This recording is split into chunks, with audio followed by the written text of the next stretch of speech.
Yo sé que este video lo voy a comenzar raro y por muy raro que se les haga, este caso es 100% real.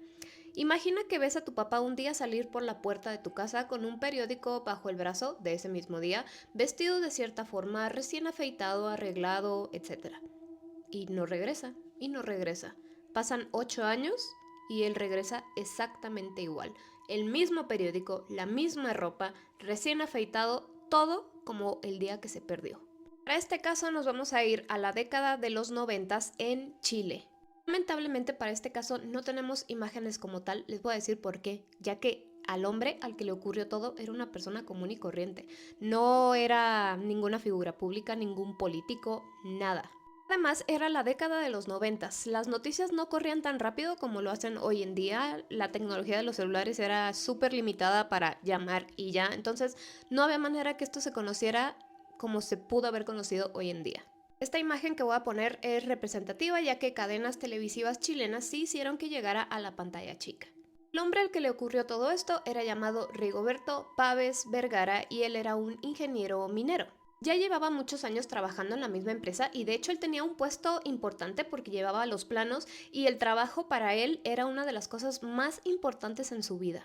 Era apasionado en su trabajo, nunca faltaba, nunca tenía ningún error, o sea, todo lo llevaba perfecto. Rigoberto tenía unos 30 años de casado, era un buen esposo, tenía 2 hijas con su esposa y era muy buen padre también. Su vida se basaba en estar en el trabajo y después en su casa. Si por alguna razón llegaba tarde a su casa era porque estaba trabajando. Él no se iba a ningún lado, no tenía vicios, no apostaba, no hacía nada más que estar en la casa y el trabajo. Pero de la nada, Rigoberto comienza a tener como un hobby, como una afición en la búsqueda de objetos que estuvieran relacionados a la pelea, por no decir la palabra con G, del Pacífico. Entonces comenzó a hacer cosas que nunca en su vida había hecho, lo que era llegar muy tarde a su casa o incluso en horas de trabajo él se iba a un desierto donde toda esta pelea, esta lucha había sucedido a buscar estos objetos. Había algo en su mente, algo en su persona que lo hacía tener esta necesidad de ir a buscar estos objetos y con esto comienza a descuidar otras áreas de su vida como lo eran pues su familia y su trabajo. En su casa, su familia ya se estaba realmente preocupando por él porque lo veían muy cambiado. Dejen ustedes de lado el hecho de que ya casi no pasaba tiempo con ellos, de que llegaba muy tarde, se iba muy temprano. La esposa le llamaba a su oficina y le decían es que hoy no vino, cosa que era absolutamente rara para él porque nunca faltaba y no lo podían encontrar por ningún lado. Cuando estaba en casa lo veían retraído, como que sumergido en sus temas de encontrar estos objetos, casi no tenía comunicación con su familia y en el trabajo comenzó a tener errores bastante graves, lo cual hacía que le llamaran la atención. Rigoberto pues ya no estaba muy contento con toda la situación porque en su casa le decían, oye, ¿qué tienes? ¿Qué te pasa? Él no quería decir nada, en su trabajo lo mismo, ¿qué tienes? ¿Qué te pasa? Y él decía, pues es que no me pasa nada.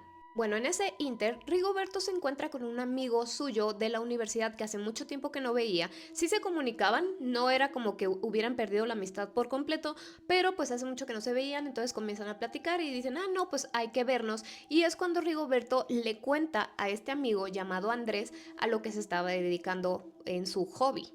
Tanto así que en una ocasión Rigoberto llevó a Andrés a esa parte del desierto donde encontraba sus objetos para enseñarle dónde pasaba la mayoría de su tiempo y Andrés estaba así como un poco extrañado porque a él también le gustaban ese tipo de temas pero no al nivel de obsesión de Rigoberto. Le hacía comentarios muy raros. Por ejemplo, en una ocasión Rigoberto encontró como una trompeta o algo así y le dijo, mira, esta trompeta, su dueño, que era un soldado, falleció cuando tenía solamente 16 años. Y Andrés le decía, ¿y cómo es que sabes eso? Y Rigoberto le contestaba, yo lo siento. No era como que le dijera, ah, pues es que aquí dice el nombre del soldado y yo lo investigué. No, simplemente agarrar el objeto y decir, el dueño tenía 16 años. ¿Cómo era que podía saber eso? El extraño comportamiento de Rigoberto siguió y siguió, tanto así que un día decidió que iba a renunciar a su trabajo con el cual pues mantenía su casa, mantenía su familia, le avisó a su esposa, ¿sabes qué? Yo ya no quiero ir a trabajar, ya estoy muy cansado, así que voy a renunciar. Su esposa trató como de persuadirlo para que no hiciera esto, porque le decía, oye, ¿cómo es que vas a hacer esto cuando tienes un puesto tan importante, donde eres importante, eres necesario en tu trabajo, te encanta, ¿cómo es que vas a renunciar? Y él dijo, no me importa, ya no quiero trabajar. Cuando avisa en su trabajo, ¿saben qué? Ya voy a renunciar. Su jefe igual trató de persuadirlo, de decirle, mira, es que me pesa mucho que tú quieras renunciar porque tú sabes que no te puedo dar la misma cantidad de dinero que si yo tuviera pues corrido. Rigoberto contestaba, no, es que no me importa, o sea, la verdad yo ya estoy cansado, ya no quiero trabajar, ya no quiero hacer esto, así que pues ya dame lo que me tengas que dar porque ya no voy a trabajar aquí. Esto ocasionó muchos problemas en casa y además Rigoberto seguía con este extraño comportamiento porque se arreglaba muy temprano por las mañanas y les decía de que, a ver ya, denme desayunar o lo que sea porque ya se me hizo tarde.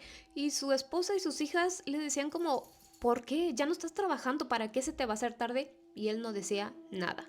Solamente veían cómo Rigoberto salía por la puerta, tardaba todo el día estaba fuera de su casa y llegaba mucho más tarde que cuando estaba trabajando y ellos no entendían por qué, a dónde se iba, ya que él no les decía nada. Su esposa trataba de preguntarle, oye, ¿qué es lo que te está pasando? O sea, de verdad dime, podemos buscar ayuda profesional o algo así. Y él decía, es que pues no me pasa nada, no me vas a entender, así que pues no, ya sí déjalo. La familia se pone en contacto con el amigo Andrés, el amigo de Rigoberto, y le comenta esto, oye, tú no lo has visto cambiado porque está muy raro, está tomando decisiones pues bastante extrañas, a ti no te ha dicho algo, y Andrés les dice, no, es que a mí tampoco pues me ha dicho nada, pero sí lo noto un poco cambiado. De igual manera, Andrés apreciaba mucho a Rigoberto y a su familia, que los conocía desde hace mucho tiempo, así que pues sí trataba de hablar con Rigoberto y decirle, oye, tu familia no está nada contenta con lo que está pasando, o sea, ¿qué te está ocurriendo? Y él contestaba lo mismo, es que nadie me entiende y nadie me entiende. La familia de Rigoberto no le quedó de otra más que resignarse a este nuevo y extraño comportamiento que tenía Rigoberto porque él no les explicaba, no hablaba con ellos, o sea, el tiempo que estaba ahí en su casa se la pasaba investigando sobre los artículos que había encontrado. Hasta que llegó el fatídico día. La mañana transcurría normal. La esposa de Rigoberto se levanta a hacer el desayuno para que sus hijas se fueran a la escuela. Se levanta Rigoberto, traía cierta vestimenta, ¿ok? O sea, muy específica. Camisa a cuadros, pantalón de mezclilla, traía un periódico bajo el brazo de ese mismo día y de igual manera les dijo, a ver, córranle porque a mí ya se me está haciendo tarde. Le preguntaron lo mismo, papá, pero ¿a dónde vas? O sea, no tienes a nada, a ningún lugar en donde estar. ¿Por qué se te va a hacer tarde? Él decidió no contestar. Lo vieron atravesar la puerta, les digo, con esta ropa bien arreglado, se acababa de afeitar, entonces traía la piel, ya saben, como lisita. Les digo, con ese periódico de ese día y se fue. Pasaron las horas, ellos ya estaban acostumbrados a que pues pasaba todo el día afuera, pero este día era particularmente mucho más tarde de lo que llegaba, y eso que ya llegaba más tarde que otros días. Le llaman a Andrés, al amigo, para preguntarle, oye, ¿acaso está Rigoberto contigo? Y él contesta, no, yo tampoco he sabido nada de él. Y le informan, oye, es que salió en la mañana muy temprano y pues no ha regresado y ya es demasiado tarde. Repito, Andrés, al apreciar mucho a la familia, decide que también va a estar atento por cualquier cosa y les pide, en cuanto sepan algo de él, por favor, háblenme. Andrés no recibió llamada en toda la noche. Hasta el día siguiente le hablan para decirle, ¿sabes qué? Rigoberto no llegó a dormir. Y aquí es donde comienza la esposa de Rigoberto, sus dos hijas y Andrés a buscar a Rigoberto en hospitales, en prisiones, en cualquier lugar donde pueda estar sin éxito. Dan aviso a la policía, pasan otros 2 días, en total ya llevaba 3 fuera de su casa sin que hubiera ni una sola pista de dónde él podría estar. Andrés luego se acordó de dónde a Rigoberto le encantaba estar en el desierto, así que él va a ese lugar a tratar de buscarlo y a pesar de que decías que por aquí tiene que estar, yo como que siento que aquí está, no lo veía. Le gritó por horas, lo buscó por todos lados y simplemente no vio nada de Rigoberto. El periodo de búsqueda de la policía llegó a su límite y le dijeron, pues es que no hay ni una sola pista, no sabemos dónde buscar. Así que después de 2 años de esperarlo, decidieron que pues lo iban a dar por fallecido. La familia mandó a hacer una misa en su memoria y pusieron una lápida representativa, pues para que ellas pudieran como que hacer su duelo. De hecho, a diferencia de las otras lápidas que dicen aquí descansa tal o aquí yacen los restos de, en esta lápida de Rigoberto decía en memoria de Rigoberto para los que lo conocieron en vida. Que pues no estaba ahí, simplemente era para que pues las personas que lo conocieran tuvieran un lugar para decir aquí está descansando y nosotros pues podemos continuar con nuestra vida. Cabe aclarar que para la familia esto fue muy difícil porque tenían todavía la incertidumbre de qué realmente le había pasado a Rigoberto. Le habían dado un cierre, pero fue un cierre al aire, de suponer que ya no estaba con vida. Obviamente, pues el tiempo siguió transcurriendo, pasaron otros 6 años y recuerden que al momento que pusieron esta lápida representativa habían pasado 2, es decir, que en total pasaron 8 años, En ese tiempo, pues obviamente la esposa de Rigoberto envejeció un poco más, las hijas crecieron, una de las hijas ya era mayor, se había casado, había tenido un hijo y pues digo, la vida siguió. Es aquí donde todo se pone muy turbio y raro, ya que un día se encontraba la hija de Rigoberto, la mayor con su bebé, ahí en casa, pues que ahora solamente era de su mamá, visitándola, cuando tocan a la puerta. Como muy desesperado tocan y tocan, así que la hija, todavía con el bebé cargando, va a abrir la puerta y para su sorpresa, lo que ve es que ahí estaba su papá. La hija se quedó en shock sin poder hablar y el papá entró a su casa como si nada, con la misma ropa con la que salió hace 8 años, ya saben, recién afeitado y todavía con el periódico de ese día del que se perdió hacía 8 años bajo el brazo y le dijo, hija, ¿qué pasó pues con la chapa de la puerta? Mi llave no entra. La ve bien a su hija y le dice, bueno, ¿y tú? ¿Y ese bebé de quién es?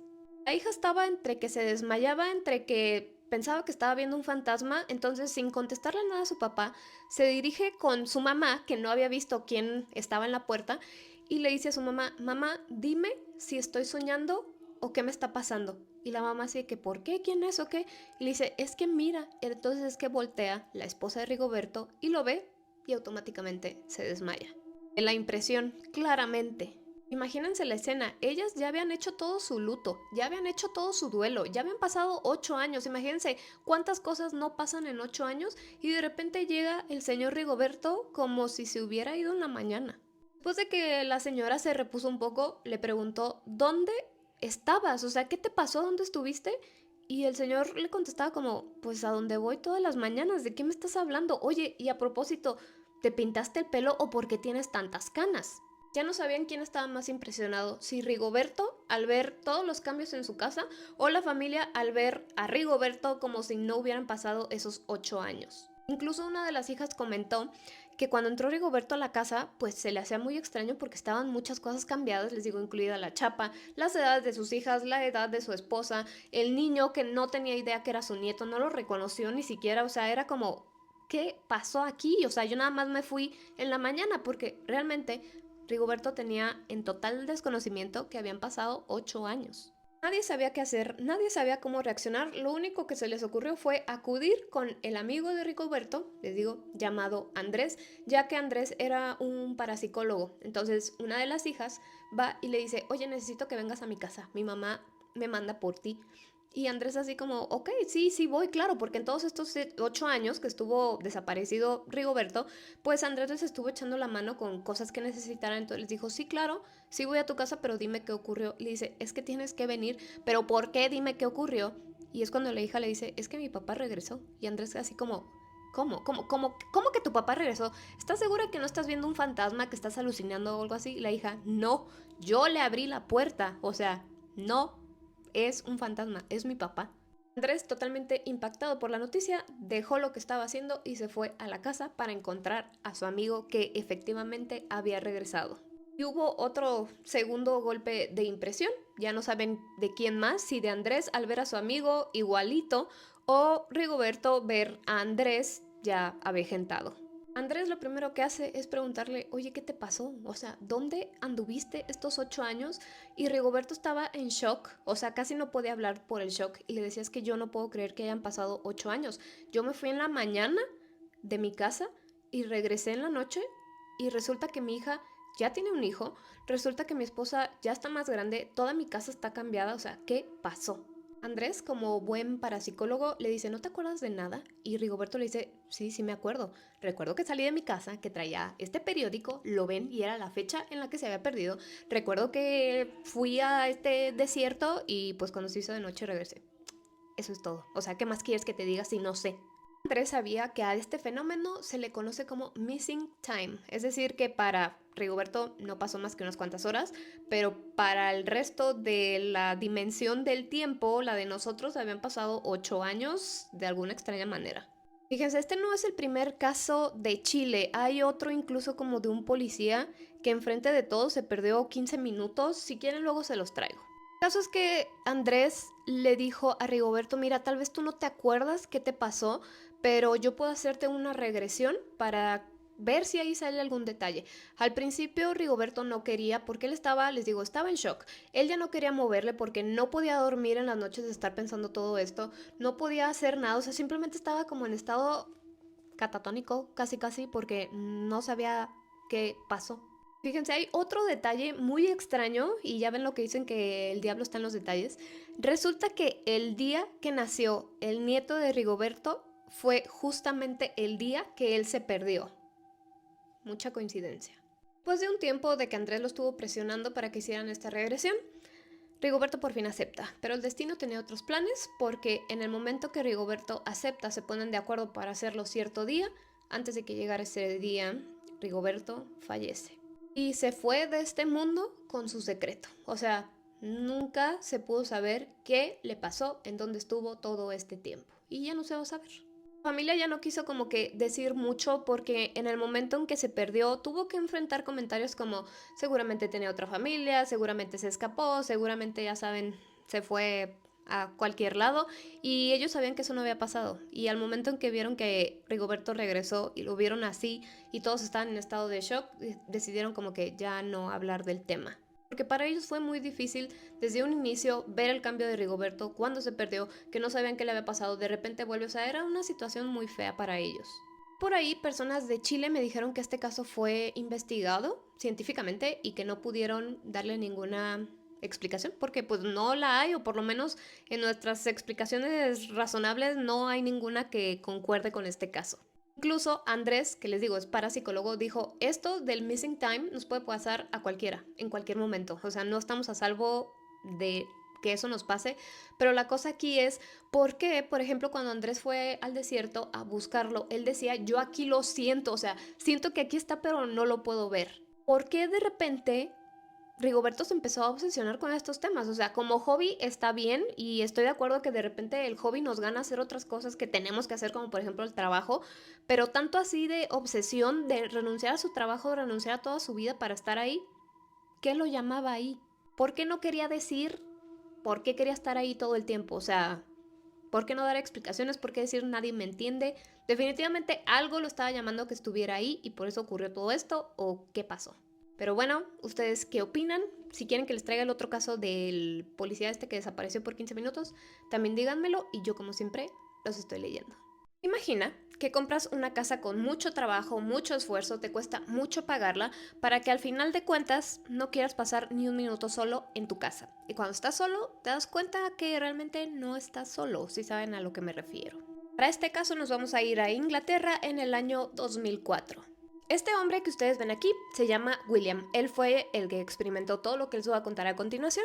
Y para el año 2004, William tenía tan solo 19 años, aún vivía con sus papás en su casa, trabajaba, le iba bien vendiendo coches, pero el detalle es que él ya estaba comprometido con una chica, así que decidieron entre los dos buscar una propiedad que estuviera a la venta para comprarla y pues ellos empezar a hacer su hogar. A finales de ese mismo año, cuando ven una casa que les encanta, tenía el letrero de que estaba a la venta, llaman para hacer una cita, pues para que se las enseñaran por dentro. Y William estaba tan emocionado que al día siguiente, no esperó los 2 días, fue a ver la propiedad por fuera como para imaginarse su vida ahí. Esto lo hizo sin que su prometida fuera, fue él solo. Al día siguiente, ahora sí asisten los dos a la cita, ven el interior de la casa, les encanta y deciden ahí mismo hacerle una oferta al agente inmobiliario, lo cual acepta y pues ya. La casa era suya, pero las llaves se las iban a entregar unas semanas después. Esto fue como lo máximo que pude encontrar de esa casa. Así era como estaba más o menos. Esto es del libro que escribió William. Como les dije, tenían que pasar un par de semanas para que ellos ya pudieran disponer de la casa como tal, pero William seguía muy emocionado por la compra de su casa, así que una noche antes de Navidad estaba con sus amigos en un bar y ya cuando iban a su casa, William le dijo a uno de sus amigos, oye, ¿me acompañas a pasar por afuera de la que va a ser mi casa? Y el amigo le dice que sí. William maneja hacia donde estaba la casa y cuando llegan se estacionan afuera. Todavía estaban adentro del coche y William le está diciendo a su amigo, mira qué bonita, ve los detalles y todo esto, a mí me encanta. Y el amigo pues se hacía así como para verla desde adentro del coche hasta que le dice, oye, ¿pero qué no la casa estaba desocupada? A lo que William contesta, pues sí, no hay nadie desde hace un tiempo. Y le dice, no, pero mira, ahí hay una señora en la ventana de arriba. William le contesta así como, ay, ¿dónde? Yo no veo nada. Y el amigo, mira, ahí en la ventana de arriba y nos está viendo fijamente. Tan convencido lo veía que William dijo, bueno, me habré equivocado de casa, pero aquí el detalle es que el número de esta casa era 333. William verifica que sí era el número, que sí era su casa, ve que sí era el 333 y dijo, no, sí es que no debería de haber nadie. Y su amigo seguía volteando al mismo punto y decía, es que ahí nos está viendo. Así que William nada más como que se encogió de hombros y le dijo, ay, ya mejor ya vámonos. En el camino, William no dejaba de pensar en esto, así que le preguntó a su amigo, oye, ¿y cómo se veía la anciana? Y le dio una descripción muy detallada. Le dijo, era una anciana bastante chaparrita, probablemente de unos 80 años. Estaba usando un cardigan de color oscuro sobre una blusa blanca. Además de que tenía el pelo corto, color gris, y tenía una mirada bastante penetrante, como si estuviera enojada de que ellos estuvieran estacionados afuera de su casa. De hecho, en el libro, miren, aquí está, esta es la descripción de cómo veían a esta señora en la casa. Unas semanas más tarde, por fin le entregan las llaves a William y a su prometida, así que ellos van a la casa pues ya empezar a meter cosas y cuando se acercan a la puerta escuchan voces en la parte de adentro. Abren la puerta y descubren que había dos personas, un hombre bastante alto y calvo y una señora ya un poco grande. Resulta que eran los dueños anteriores, entonces se saludan un poco apenados como que los ex dueños y les dicen a ellos, ay disculpen es que se me quedaron unas cajas de herramienta en el sótano y todo esto, entonces venimos por ellas ya para que puedan disponer de la casa. El señor también les comentó algo muy extraño porque les dijo, no, el vecindario está muy bien, aquí van a ser muy felices, van a poder hacer su familia y demás. Yo de hecho le compré esta casa a mi mamá, pero a mi mamá no le gustó, no se acomodó y solamente duró 2 meses viviendo aquí y se quiso ir. La señora dijo, ay sí, está muy bonita y pues todo lo que ustedes quieran y cuando me la regaló mi hijo en aquella subasta de propiedades donde la encontró hace 6 meses, pues yo estaba muy contenta, pero ay no sé, algo no me gustó aquí y mejor me fui. William preguntó cómo es que esa casa tan bonita había acabado en una subasta de propiedades y le dijeron que la dueña anterior era una persona muy ancianita y que cuando falleció pues no tenía ningún testamento ni nada y por eso es que acabó en una subasta, la compra el hijo de la ex dueña y pues 6 meses después ya la estaban comprando William y su prometida. Ok, o sea, algo rara la conversación, pero estas personas se van y nunca los vuelven a ver. William y su prometida ven, ok, le hace falta esto y esto y esto, le queremos cambiar las alfombras, ponerle cortinas y todo lo demás, así que decidieron que mientras se hacían todas estas remodelaciones, William se iba a quedar a vivir ahí en la casa, ahí se va a quedar, pero su prometida se va a ir a casa de sus papás para que estuviera un poco más cómoda. Entonces William quería aprovechar que estaba solo antes de casarse e invitó a algunos amigos a que pasaran la noche con él, tomar algo, lo que sea. Bueno, pues resulta que esa noche estaban jugando cartas y todo esto cuando uno de sus amigos se para al baño. Entonces se pierde de la vista de todos por unos momentos cuando escuchan un grito de ese amigo. Todos entró un poco enojados porque pensaron que nada más estaba haciendo alguna broma. Se paran a ver qué es lo que pasa y ven a este amigo parado en medio de la cocina, así como con cara de asustado. Le preguntan qué rayos te pasa, por qué gritas, y él señalaba hacia un punto, tal y tal, pero todavía no hablaba, y les decía, es que no la están viendo, ahí está. William le dice que yo no veo nada, y le dice, ahí está sentada en una silla invisible una anciana, y nos está viendo. Este amigo que le estaba diciendo todo esto a William era diferente de aquella vez del coche. Entonces le dice, no, yo no veo nada, pero ¿cómo? O sea, ¿cómo es esa anciana? Y le vuelve a decir, cabello cortito, color gris, trae una blusa blanca, encima trae como un suéter azul, o sea, la misma descripción que le dio su otro amigo. No le hicieron mucho caso, desafortunadamente a ese amigo pensaron que ella había tomado de más, que les estaba haciendo una broma, así que le dijeron, ay ya, cállate y hay que regresarnos a donde estábamos jugando, pero muy en su interior William pensaba que bueno que no estoy aquí solo. A partir de aquí empiezan a pasar un montón de eventos desafortunados que yo no sé si sean coincidencia o lo causó lo que había en la casa. Cuando inicia el 2005, por fin se mudan oficialmente William y su prometida a la casa. Los vecinos van a presentarse con ellos y alguna vecina les dijo, yo conozco muy bien tu casa porque aquí vivía mi amiga, la que falleció hace poco tiempo, y pues ella la cuidaba mucho. William pregunta, sí, ¿y cómo se llamaba esa señora? Y le dicen la señora Tompkins. Era una señora chaparrita, así con el pelo gris y bla, bla, bla. Entonces encajó perfecto en la descripción que dos diferentes amigos le habían dicho que habían visto ahí en la casa. Miren, eso fue a principios del 2005. Para el verano de ese mismo año, William y su prometida ya se habían separado y William estaba viviendo solo en la casa. William no podía pagar todas las cuentas solo de la casa y además no quería estar ahí, así que rápidamente se llevó a vivir a dos amigos suyos para que fueran sus roomies ahí en la casa. Entonces ya así como que ya estaba un poco más desahogado de gastos y demás. Y se llevaban muy bien, entonces comúnmente se la pasaban mucho tiempo juntos ahí en la casa, tomando algo, jugando, viendo la televisión o lo que sea. En una de esas noches, William y sus amigos escucharon como pasos que venían en la parte de arriba de la casa. Así que ellos dijeron, pues vamos a investigar, nunca hemos visto el ático, la parte de arriba de la casa. Entonces ahí van y cuando suben a William para que vea hacia el ático, ve que no hay absolutamente nada más que un banco, solo y antiguo. Para ese año pues ya había celulares, toman algunas fotos para ver si se captaba algo y en aquellas fotos solo salían como orbes alrededor de esa silla, pero nada fue de lo común, así que ellos dijeron, qué raro que hayan dejado como un banco ahí, así, random. William dijo que a partir de que descubren ese banco, todas las personas que vivieron en la casa fueron testigos de los eventos paranormales que sucedían ahí. Y cada vez se hacían un poco más y más intensos. Resulta que una noche estaban tres amigos y William viendo la televisión, un partido, estaban todos sentados en el sillón, imagínense cuánto pesaba el sillón con los cuatro ahí, pues de una orilla parecía como si hubieran levantado el sillón, lo hubieran dejado ahí unos segundos y lo dejaran caer. Entonces ellos pues rebotaron en el sillón sin saber qué había pasado. Cuando cae otra vez el sillón al piso, todos se quedan callados. Después de unos minutos, uno de sus amigos dice qué fue lo que pasó, se excusó con lo que sea y se fue de la casa para no volver. Con el tiempo, los roomies de William se fueron, entonces él estaba solo de nuevo. Da la casualidad que el hermano de William se iba a casar, pero vivían en un departamento muy chiquito y William les dijo, ¿saben qué? No se preocupen, para que tengan más espacio, vénganse a mi casa y yo me voy a su departamento en lo que se casan y consiguen algo, lo que sea. Así que eso hicieron y así William descansó un rato de estar viviendo en su casa. No tardaron mucho en darse cuenta porque William quería salirse de la casa y le dijeron, no, ¿sabes qué? Nosotros ya vamos a comprar tu casa, así que regrésate. Él se regresa a su casa solo y dice que en cuanto entró sentía que algo no estaba bien ahí. Esa presencia que sentía era tan fuerte que incluso si él estaba parado sentía como había alguien al lado de él aunque no lo pudiera ver. William rápidamente consigue a otros dos roomies y cabe aclarar que cada que llegaba una persona nueva a vivir a la casa, William no les informaba lo que pasaba ahí para que no se asustaran. Lo que él quería era no estar solo. Pero cada persona que llegaba a la casa no tardaba mucho en darse cuenta que había algo extraño ahí. En una ocasión, con estos nuevos dos roomies, se encontraban viendo la televisión igual y habían dejado la puerta del baño cerrada con la luz prendida por accidente. Es decir, que por abajo se veía, ya saben, la línea de luz y se quedan callados cuando notan que había unos pies ahí. O sea, adentro del baño había alguien que no estaba físicamente. Ellos ponen en pausa la televisión para observar aquello porque esa sombra que se veía se estaba moviendo, estaba dando pasos.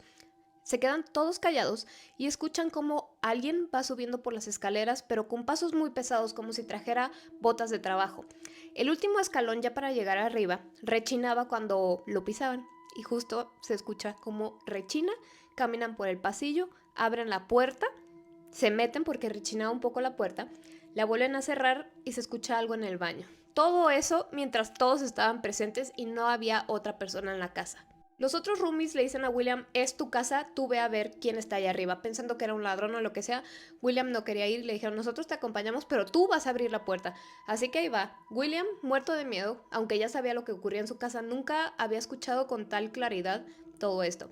Así que va, abre la puerta y para su fortuna, no había nadie. Bueno, fortuna y desfortuna. En que no hay nadie, no saben qué hacer, se bajan todos en silencio a seguir viendo la televisión sin comentar nada. Pasan unos cuantos minutos y se escucha de nuevo estos pasos que están en la parte de arriba. Uno de los amigos grita, ya basta, me estás asustando, y cuando dice eso, inmediatamente se calla este sonido. Los roomies nuevos que tenía no aguantaron mucho tiempo y también se fueron. Para esto pasaban meses entre cada cosa. Resulta que en alguna de esas salidas que tuvo William conoció a una chica llamada Grace que se convertiría en su esposa, pero mientras estaban saliendo estaban en un bar y decidieron pues llegar a casa de William juntos. Entonces llegan en taxi, mientras William está pagando el taxi, Grace ya estaba abajo, le dice, oye, ¿es tu mamá o quién está allá arriba? William se queda congelado al escuchar estas palabras de esta chica que nunca había ido a su casa y le dice, no, ¿por qué? Y le dice, ay, es que ahí hay una señora en la parte de arriba y nos ve feo. ¿Seguro que esta es tu casa? William voltea y le dice, ¿dónde? le señala el mismo cuarto, la misma ventana donde ya se había visto en otras ocasiones y le dice, ahí está, mira. William, por más que volteaba, nunca la veía, a pesar de que las otras personas sí. Grace vuelve a voltear y dice, ah, no, ya se fue. William le dijo, ¿sabes qué? Mejor agarro mi coche y te llevo a tu casa. Grace acepta y mientras van en el camino, muy casualmente, William le pregunta a Grace, oye, ¿y cómo es la persona que viste ahí, pues en la ventana? Y da la misma descripción. Cabello corto, color gris, playera blanca y encima un suéter azul marino. William temía escuchar estas palabras, pero las escuchó y confirmó que otra persona veía exactamente a la misma persona. Entonces, bueno, pasan unas cuantas semanas, Grace por fin pasa su primera noche ahí en casa de William y cuando están dormidos, Grace despierta a William y le dice, oye, ve a revisar allá abajo porque se escuchan unos pasos, a mí se me hace que alguien se metió a robar. Para ese punto, William ya tenía a otros roomies, a otros compañeros de casa, entonces les escribe, antes de él salir del cuarto, les escribe, oigan, están aquí, no sé qué, y uno le contesta, no, yo sigo en el bar donde estaba, y el otro le dice, no, yo sigo trabajando. La razón por la cual le preguntó a los dos era porque en esta ocasión se escuchaba que había dos personas caminando con estos pasos muy pesados como con botas. William, muy a su pesar y para tranquilizar a Grace, baja y cuando va bajando nota como que hay un sonido como un zumbido. Llega a la sala y ve que la televisión está prendida pero con pura estática, cosa rara porque él se ocupó de apagar la televisión, cerrar todas las puertas, cerrar todas las ventanas. Primero va a revisar puertas y ventanas, todo está cerrado como él lo había dejado, solamente con la televisión prendida. La apaga, sube y le dice a Grace, ¿sabes qué? No hay nadie. Los dos como que se asustaron y no durmieron mucho esa noche. Grace y William comienzan a tener unos problemas, deciden como que tomarse un tiempo cada quien en su casa y demás. Entonces William vuelve a quedarse solo en su casa, para esto consigue a una mujer que vive ahí junto con un amigo suyo. Entonces de nuevo ya estaban los tres. En una de esas noches hicieron una reunión, un amigo no consiguió un taxi y le dijo, no te preocupes, pues quédate aquí, te quedas en el sillón. Le dijo, yo te voy a dejar la puerta abierta, sin llave, para que tú cuando te puedas salir mañana, cuando vayas a trabajar, pues simplemente abres, pero cierras muy bien la puerta. No, pues que sí, ok. Y le dijo, no me levantes a mí, William le dijo, no me levantes porque quiero dormir hasta tarde, yo mañana no trabajo. Ok, perfecto. Bueno, como a las 9 de la mañana, escucha a William cómo es que su amigo sale, cierra la puerta y todo. No sabe cuánto tiempo durmió, a lo mejor unas 2, 3 horas, pero se levanta y baja por agua a la cocina y cuando va bajando nota que la puerta de la entrada está abierta. Al ver esto dijo, alguien se metió a robar, yo no me fijé que este amigo le hubiera cerrado bien a la puerta, entonces corre hacia afuera para ver si su coche todavía estaba ahí, si no se lo habían robado, y cuando abre la puerta nota que las cosas de su compañera nueva de ahí de la casa estaban regadas por toda la entrada. Va y la despierta y le dice, oye, está toda tu bolsa y todas tus pertenencias regadas, ve a fijarte si te robaron algo. A mí no me robaron nada, pero a ver, fíjate. Baja la compañera, ve sus cosas, las empieza a recoger y dice, no, aquí está todo, están mis llaves, las llaves del coche, mi celular, mi dinero. No me robaron nada, solamente como que lo tiraron aquí. Eso se les hizo muy raro y William le dijo, bueno, pues es que no sé, o sea, es mi culpa porque no le dije a mi amigo que pusiera llave o algo así. Entonces, mientras se iban discutiendo esto, se iban metiendo a la casa y cuando entran notan algo que no estaba segundos antes. Y es que había una hilera de cuchillos enterrados en el piso de madera, acomodados en una línea perfecta y además sí tenían bastantes centímetros de profundo ahí encajados en el piso. La compañera estaba muy asustada, no duró mucho tiempo y de hecho se fue de la casa sin previo aviso. Solamente un día descubrieron que algunas de sus cosas ya no estaban, había algunas ahí que nunca fue por ellas.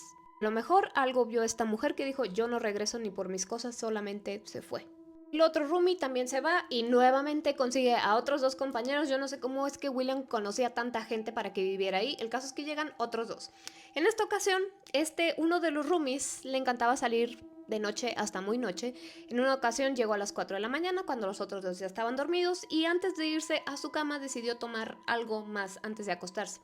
Entonces, estaba ahí en la cocina, en el refrigerador, y comienza a gritar. Le manda un mensaje a William de que bajara. William baja todo enojado pensando, este nada más me despertó, yo mañana trabajo, para nada, pero lo ve que está abajo de la mesa temblando de miedo. Ya que lo ve en ese estado dice, no, esto no es ninguna broma. Se le acerca y le dice, ¿qué te pasó?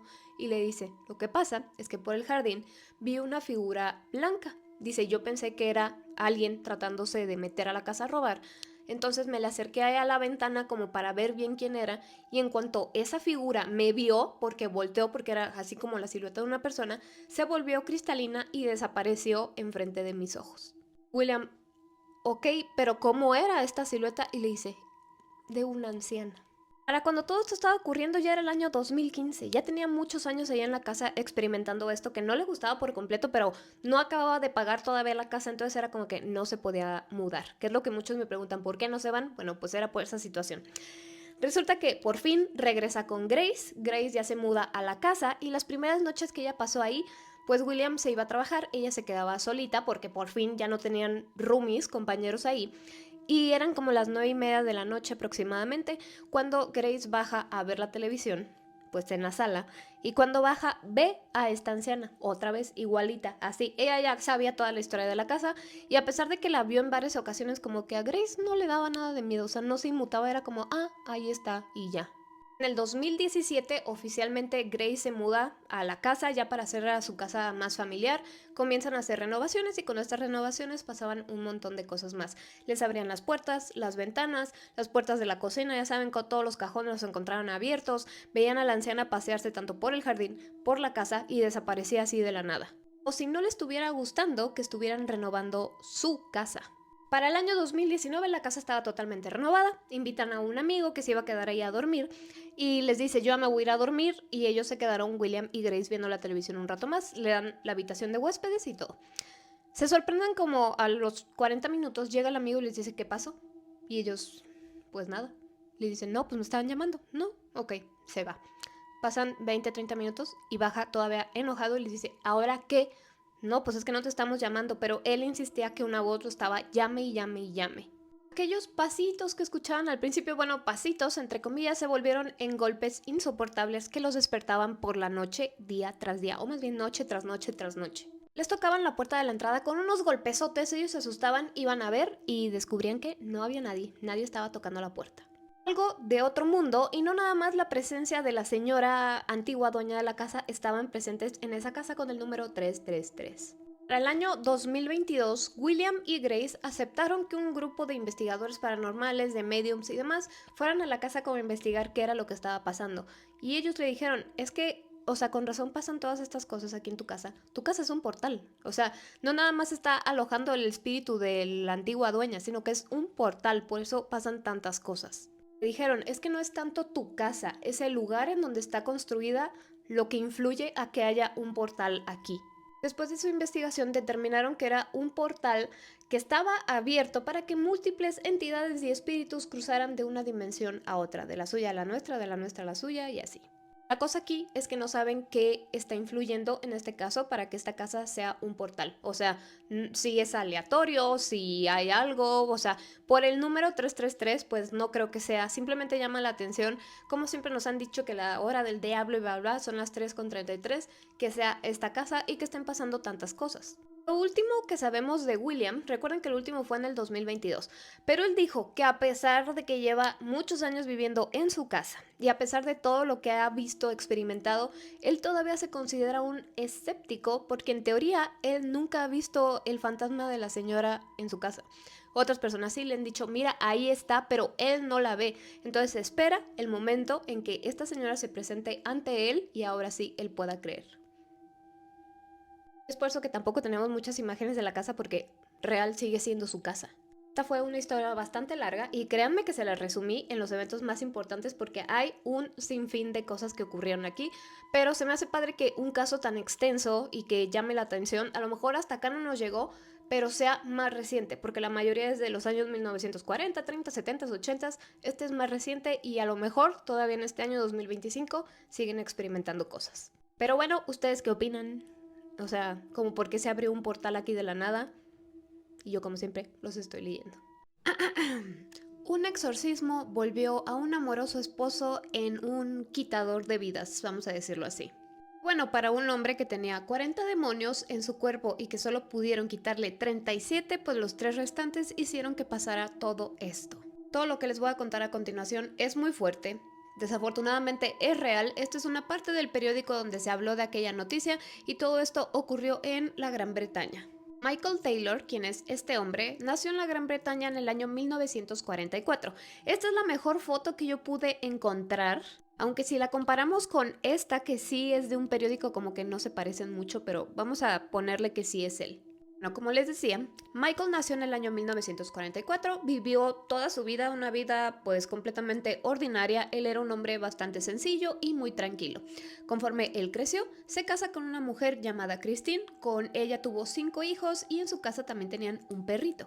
Sus vecinos describían a Michael y en general a toda la familia como bastante amables, con muchos modales, muy educados, todo muy bien.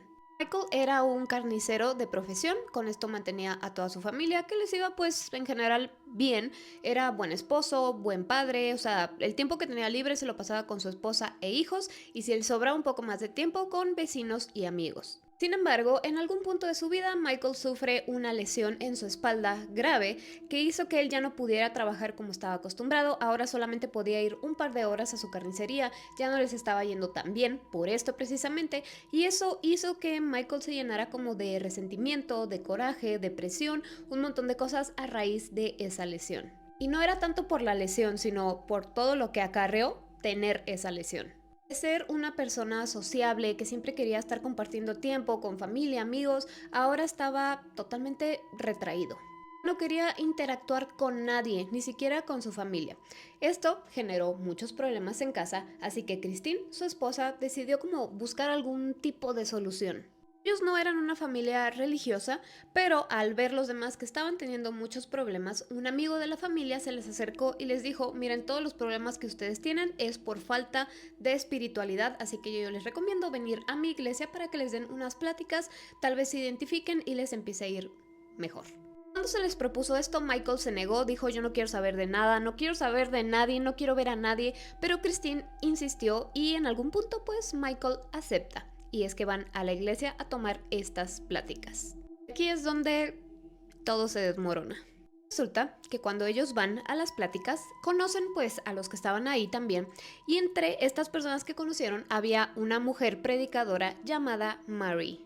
Mary hablaba muy bonito, tenía una voz muy bonita y esto le gustó mucho a Michael. Se podría decir que se enamoró de sus palabras, se enamoró como de su voz, de todo lo que ella representaba, de sus ideas, y pues, como era de esperarse, al poco tiempo se enamoró de ella, no nada más de sus palabras y lo que decía. Pero su enamoramiento era intenso, se enamoró perdidamente de Mary. Al principio, como les dije, Michael no quería tener nada que ver con la iglesia y después ya iba aunque su familia no fuera. Pasaba mucho tiempo ahí solamente por estar con Mary. Lo que comenzó como una búsqueda espiritual terminó en una obsesión por esta mujer. Tras el tiempo iba avanzando, Michael pasaba mucho menos tiempo en casa y más tiempo en la iglesia, y en el poco tiempo que estaba en su casa se la pasaba enojado, peleando con su esposa, peleándole de cualquier cosa, incluso también con sus hijos los comenzó a maltratar, no quería tener nada que ver con ellos, súper retraído, encerrado en su cuarto y todo muy mal. Christine comienza a sospechar de que algo estaba ocurriendo aquí y ya sabía perfecto con quién.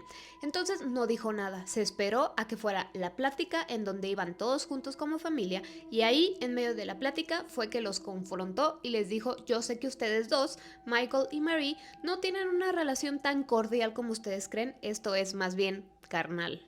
Uno pensaría, bueno, tal vez Michael se va a enojar muchísimo con Christine por haberlo puesto en evidencia enfrente de todos, enfrente de Marie, enfrente de los padres y todo, pero no. A diferencia de lo que todos pensaban que Michael iba a hacer, se le fue encima a los golpes a Marie. Mientras la estaba golpeando, también le decía cosas horribles, tanto así que lo tuvieron que someter para que la dejara en paz. En la siguiente reunión que tuvieron, Michael fue con Mary y le pidió una disculpa y le dijo: sabes qué, es que yo no me acuerdo de nada de lo que ustedes me están diciendo que pasó. Lo mismo le dijo pues a los superiores, a los padres y demás, y ellos decidieron perdonarlo, pero aún así se quedaron un poco preocupados porque ya habían notado que Michael estaba teniendo algunos comportamientos muy raros, como muy erráticos. Cosas como, por ejemplo, le preguntaban algo y él contestaba otra cosa totalmente diferente, la manera en que se movía, en la que actuaba, todo estaba muy raro. Y bueno, platicaron entre los líderes de la iglesia y dijeron: este hombre está poseído y necesita urgentemente un exorcismo. Hicieron las pruebas necesarias para confirmar esto y ahí se dieron cuenta que no nada más tenía un demonio, Michael tenía 40. Así que estos tres señores que ustedes ven, que eran los líderes, lo convocan a una reunión a la medianoche. Esta reunión se organizó el 5 de octubre de 1974 y era para realizar el exorcismo. Y ahorita les digo por qué es importante la fecha. El caso es que llega Michael alrededor de la medianoche ese día, acompañado por su esposa, y ahí estaban estos tres señores y otros asistentes para comenzar el exorcismo, ya que ya habían convencido a Michael que él estaba poseído y que necesitaba pues que le expulsaran todos estos demonios que traía. El exorcismo comienza y dura 8 horas, 8 horas intensas donde Michael comenzó a golpear, escupir, convulsionar, tanto así que mejor decidieron amarrarlo al piso para que no se moviera. Había muchos testigos, muchos dijeron que además de todo esto que les acabo de decir, Michael estaba empapado en agua bendita porque no dejaba de moverse, no se sometía pues, y además trató de pasarse un crucifijo y se le atoró aquí en la garganta, entonces también se estaba ahogando. Fue un calvario que duró 8 horas y finalmente, ya que Michael estaba agotado, todos ellos estaban agotados por todo el ritual del exorcismo, lo dejaron ir, pero diciéndole a su esposa, oye, lo tienes que mantener cuidado las 24 horas, tenemos que descansar y él también, porque no acabamos con todos. O sea, de los 40 demonios que él tenía, ya le quitamos 37, pero faltan 3. Ellos dijeron que todos los demonios que traía Michael representaban algo y que le habían quitado los que, por ejemplo, representaban la sensualidad, la bestialidad y otra cosa fea. Pero que en la segunda etapa del exorcismo le iban a quitar los de la violencia, los de quitar la vida y el de la locura, los cuales eran los más fuertes, los más importantes, y por eso no pudieron quitárselo en esta primera sesión. Bueno, entonces recuerden, todo empezó el 5 de octubre de 1974. Entonces, el 6 de octubre, a las 8 de la mañana aproximadamente, llegan Christine y Michael a su casa a descansar. Llegan a las 8 de la mañana, como les dije, a su casa. Y bueno, para las 10 de la mañana, 2 horas después, Christine ya no estaba en este mundo con nosotros. Porque Michael la atacó brutalmente y le quitó la vida, pero de una manera terrible. Llegó la policía a descubrir toda la escena y ellos estaban buscando pues con qué hizo todo eso y descubrieron que no había ninguna. Michael había hecho todo esto con sus propias manos, ya que le había arrancado los ojos, la lengua y parte de aquí de la piel del cuero cabelludo con sus propias manos a su esposa. No conforme con esto, le hizo lo mismo y mucho peor, o sea, le arrancó partes del cuerpo al perro de la familia. Imagínense aquella escena donde nada más los policías experimentados querían entrar a ver cómo estaba todo porque la escena era horrible. Decían que había de este líquido rojo que nos sale del cuerpo del piso al techo. Michael no hizo nada por escapar, simplemente entró como en este frenesí. Hizo todo eso con sus propias manos, que los mismos policías decían que para haber hecho esto tendría que haber tenido una fuerza sobrehumana para causar todo aquello. Lo atrapan y cuando lo atrapan él comienza a decir cosas muy raras como por ejemplo, me prepararon para esto anoche, intentaron traerme tranquilidad pero en cambio me llenaron con el diablo. Michael fue puesto en arresto, obviamente por lo que le hizo a Christine, y en su juicio alegaron en que él estaba mal mentalmente. Él ya estaba mal, pero con el exorcismo que le habían hecho lo habían llevado al límite y eso hizo que entrara en este frenesí de locura y pues que hiciera todo esto. El juez le hizo caso al abogado defensor de Michael, no lo metieron a la cárcel en ningún momento, sino que se fue a una clínica en la que estuvo 2 años, después pasó otros 2 años, no era una clínica, era como una enfermería, y después ya fue libre. En los 4 años que él estuvo en estas clínicas le estuvieron dando tratamiento psiquiátrico y psicológico, pero ellos no veían que tuviera algo. Después de su liberación, Michael se muda de nuevo a donde él vivía, donde ahí trató de quitarse su vida 4 veces. En el 2005, Michael volvió a hacer noticia porque lo descubrieron tratando mal a un adolescente, vamos a ponerlo así, y lo llevaron a la cárcel. En la cárcel se comportaba de igual manera que antes de su exorcismo, o sea, todo errático, no contestaba cosas, o sea, como bien raro y lo mantuvieron en observación y en más tratamiento psiquiátrico, pero nada daba resultado. Eso es todo lo que sabemos hasta este punto de Michael. Ya desconozco si él ya falleció o algo así, pero hasta aquí llega su historia que se hizo pública. Imagina que tú estás buscando el camino de la espiritualidad y a raíz de ahí, de el exorcismo que le hicieron, tu esposo amoroso, amable y demás cambia y acaba así.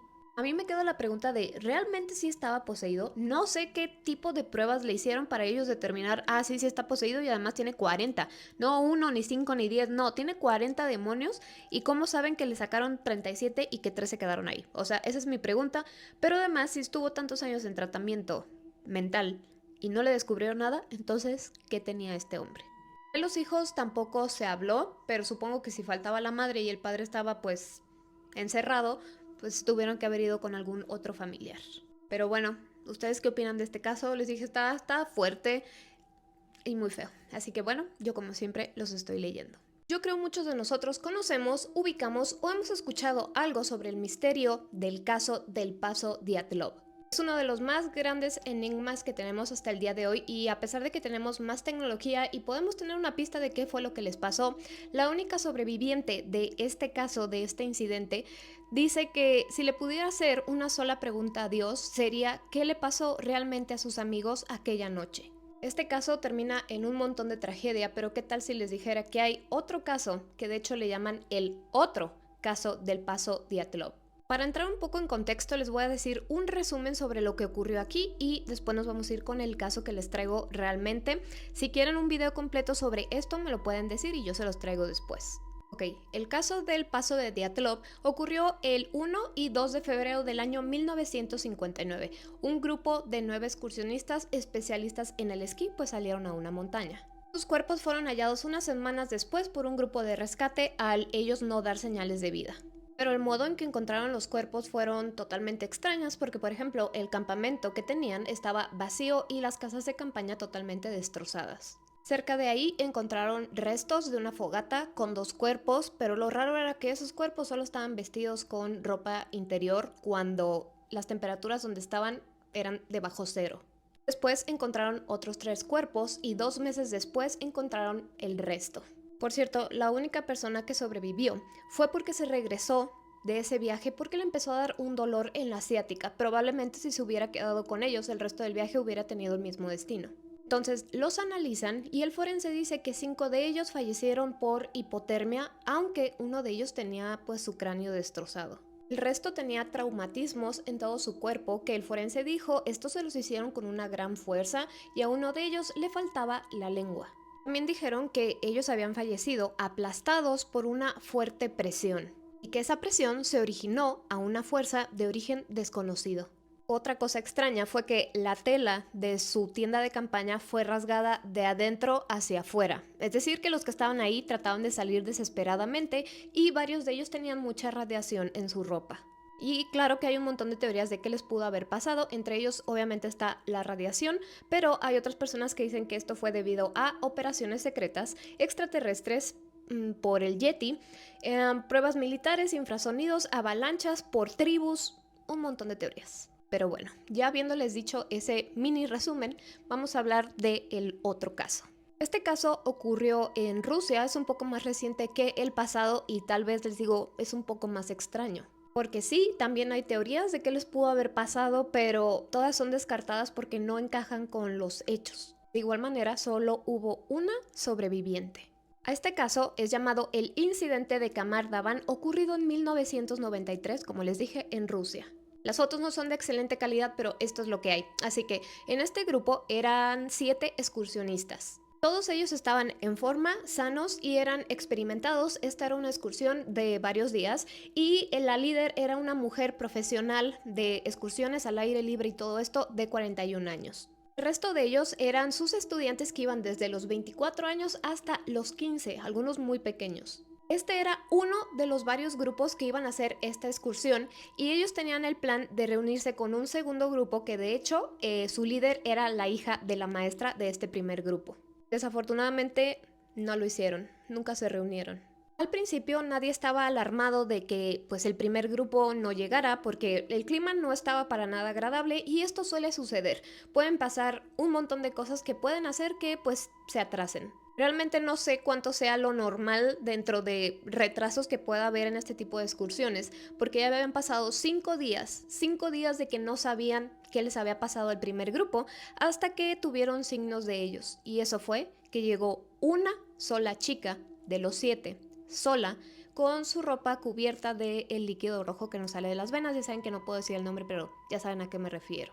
Y de hecho, esta chica, llamada Valentina, fue encontrada por otro grupo de excursionistas y ella fue la única sobreviviente. Obviamente le hicieron preguntas de qué fue lo que pasó y ella tenía bastante que decir. Y desde el inicio todo está raro, porque ella dice que la expedición comenzó muy bien, de hecho mucho mejor de lo esperado, y ellos llegaron a la cima de la montaña mucho antes, 2 días antes de lo que se tenía esperado. Todo estuvo muy bien ahí, pero los problemas comenzaron cuando iniciaron el descenso. Pero quiero que tomen en cuenta que todo fue rapidísimo porque ellos llegan a la cima de la montaña, ahí se quedan, me imagino, un día, 2 días, y cuando están a punto de descender, el día que decidieron hoy vamos a descender, primero, antes de hacer todo esto, vamos a desayunar. Cuando termina el desayuno es cuando comienza todo y unos minutos después ya había terminado.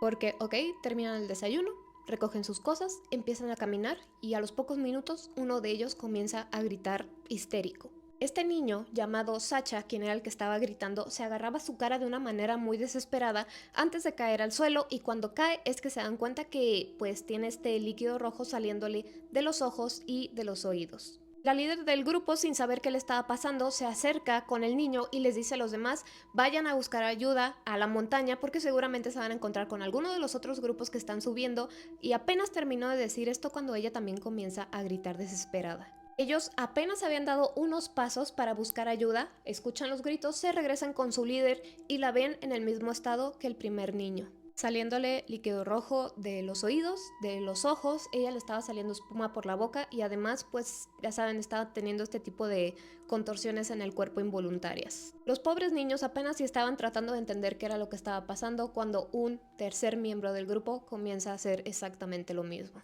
Pero cada vez se empeoraba toda la situación porque este tercer miembro, que era una chica, en vez de agarrarse la cara, comenzaba a agarrarse la garganta de una manera muy fea, como si trajera algo adentro, y en su desesperación corre a estrellar su cabeza con una piedra, hasta que quedó inconsciente. El resto del equipo sale corriendo, 2 miembros más comienzan a tener esto mismo, comienzan a gritar, se agarran la cara de manera desesperada, caen al suelo y comienzan a desgarrarse su ropa de modo muy desesperado hasta que cayeron sin vida. Ya solamente quedaban 2 personas de ese equipo, Valentina, la sobreviviente, y un amigo suyo, así que ellos deciden seguir su camino, pero al poco tiempo el amigo de Valentina acaba igual. Imagínense el trauma de la pobre de Valentina, ahora viendo todo lo que vio, sabiéndose sola en una montaña. Ella corre hacia abajo, corre y corre y corre lo más que puede, y por 4 días se la pasó sola siguiendo los cables eléctricos para encontrar ayuda de quien sea. Hasta que se encuentra con este grupo de excursionistas que la ven y la auxilian y pues la llevan con el resto de la civilización, y es que se sabe todo esto. La búsqueda no empezó sino hasta el 24 de agosto. La búsqueda duró 2 días completos y hasta que usaron helicópteros fue que vieron pues los cuerpos. Ahora, se comienzan a hacer las investigaciones y llegaron a la conclusión de que 5 de ellos habían fallecido por hipotermia, menos la líder, ella le dio un ataque al corazón supuestamente. Se encontraron signos raros en su cuerpo, por ejemplo, moretones en los pulmones, que eso puede ser signo de la hipotermia. Y obviamente se dieron cuenta que no tenía nada que ver con lo que había dicho Valentina que sucedió, entonces se pone a investigar un poco más. La primera y más razonable, como la llaman ellos, es que consumieron champiñones tóxicos, ya que de hecho la líder era conocida porque le gustaba mucho recolectar hongos, pero ella, al ser una experta en hongos, pues ya debía de saber cuáles eran tóxicos y cuáles no, creo yo. Aún así dijeron que probablemente la líder se equivocó, tomó unos hongos que eran tóxicos, se los puso en el desayuno a todo el grupo y eso causó pues todo esto. Y decían, bueno, tal vez Valentina no comió el desayuno, no comió esa parte donde tenía estos champiñones y lo demás, y en caso de que sí, probablemente alucinó todo esto que nos está diciendo, ya que los informes de los forenses no daban ninguna conclusión de que hubiera alguna hemorragia de ninguno de los cuerpos, pero encontraron a Valentina con líquido rojo seco en su ropa. Si ella les hubiera hecho algo, obviamente hubiera salido en los análisis forenses y ese no fue el caso. Entonces ella no les hizo nada porque traía eso encima de ella. La otra cosa que no encajaba perfectamente era por qué Valentina no había mencionado esto del desayuno de esta supuesta teoría. O sea, ¿por qué no dijo, sí, la maestra nos trajo unos champiñones y a lo mejor fue eso? No. Seguramente ella hubiera recordado que estaban comiendo champiñones extraños, pero no lo dijo porque no lo hicieron. Y tampoco encaja porque en los análisis que les hacen los forenses, en sus estómagos no había restos de ningún champiñón ni de ninguna comida tóxica. Entonces, ahora, volviendo un poco a este caso del paso de Dyatlov, aquí decían que había muchos experimentos químicos por parte de los militares, supuestamente como una teoría de qué fue lo que les pasó, y en este otro caso también lo mencionaron. En este caso decían que probablemente el grupo tomó agua contaminada de un lago que había por ahí y que esto desencadenó todos estos síntomas de intoxicación tan potentes, pero no, porque si este hubiera sido el caso, eso les hubiera pasado mucho antes de que llegaran pues a la cima de la montaña. O incluso les hubiera pasado a los otros grupos de excursionistas que estaban al mismo tiempo en la montaña y nada más a este grupo le ocurrió esto. Otra cosa que dijeron fue que esto fue debido a químicos o a un agente nervioso que les causaron las convulsiones, espuma por la boca, dificultades respiratorias, que eso les pudo haber ocasionado los moretones que tenían en los pulmones, desgarros en la garganta y la ropa, y todo podría explicarse a estos químicos, igual que el supuesto ataque al corazón que le dio a la líder. Como podrán imaginarse, un montón de personas estaban investigando este caso y otros cuantos dijeron que la niña Valentina estaba muy traumatizada y que probablemente estaba recordando esto mal, pero pues, o sea, sí estaba traumatizada, pero no, lo describió con tanto detalle que no creen que sea eso. Otras teorías raras que había era que como estaba lloviendo, tal vez la lluvia traía toxinas que se introdujeron en los cuerpos de estas personas, pero porque a Valentina no. O sea, que tenía diferente Valentina que le ocurrió a todos menos a ella. Otra cosa, ¿cómo es que Valentina duró 4, 5 días en la naturaleza sola, sin nada de equipo y sin nada porque todo lo habían dejado debido al susto? ¿Cómo es que sobrevivió y estaba ilesa? Ahora, hay otro factor parecido al que les pasa a los buzos cuando suben muy rápido a la superficie, que algo les pasa en los pulmones, algo así, pero acá se llama HAPE, H-A-P-E, que es que si bajan muy rápido de cierta altura les puede producir algo en los pulmones, y eso ocurre cuando están a más de 2.500 metros de altura, pero ellos en el punto más alto de la montaña estaban a 2.396, entonces tampoco puede ser muy probable. Porque los síntomas de esto, en caso de que te dé esto del HAPE, es dificultad para respirar, tos, debilidad, opresión en el pecho, salivancias, respiración rápida y frecuencia cardíaca rápida. Nada que ver con lo que vio Valentina. A diferencia del otro caso del paso de Dyatlov, en este no hay tanto para dónde hacerse, no hay muchas pistas que investigar, porque lo que dice Valentina es totalmente diferente a lo que encontraron, pero al mismo tiempo, cómo encontraron a Valentina concuerda un poco, entonces está muy raro, pero el caso es que las preguntas son, ¿cómo es que todo el grupo falleció así simultáneamente? ¿Cómo es que a Valentina no le pasó nada? En caso de que ella les hubiera puesto algo tóxico en la comida, en la bebida, pues se hubieran dado cuenta y ese no fue el caso. ¿Cómo es que ella apareció con líquido rojo de humano seca en su ropa? No hay pistas suficientes para que nos puedan decir esto fue lo que ocurrió y ya, de aquí no hay para dónde hacernos. Valentina dice, pues es que yo tampoco lo entiendo, y ella ha tratado de seguir con su vida porque este hecho fue bastante traumático para ella. Otra cosa que dicen que cuando el grupo de excursionistas encontró a Valentina, ellos la saludaron de lejos y les llamó la atención, o sea, no se veía para nada rara, pero les llamó la atención que con el saludo ella no lo contestó, entonces es cuando se acercan y ahora sí ven su estado, ven que está toda traumada y es cuando la llevan con los demás. Y el estado de ella hizo que se pusieran a investigar más en los hechos que ella estaba contando, no tanto a ella. Aún así, parece que tal vez nunca sepamos con exactitud qué les pasó. Todos los cuerpos fueron encontrados juntos, todos tuvieron la hora pues de fallecimiento casi similar, y pues lo que dice Valentina no tiene nada que ver con los forenses, así que aquí, ¿qué demonios pasó? Así que, bueno, ¿ustedes qué opinan de este caso? Yo antes nunca lo había escuchado, el Dyatlov, sí ya me lo sabía desde hace muchos años, pero creo que no está tan conocido y de hecho está bastante extraño. Así que díganme si ustedes ya lo conocían, ya lo habían escuchado, qué creen que les pudo haber pasado, y bueno, yo como siempre los estoy leyendo.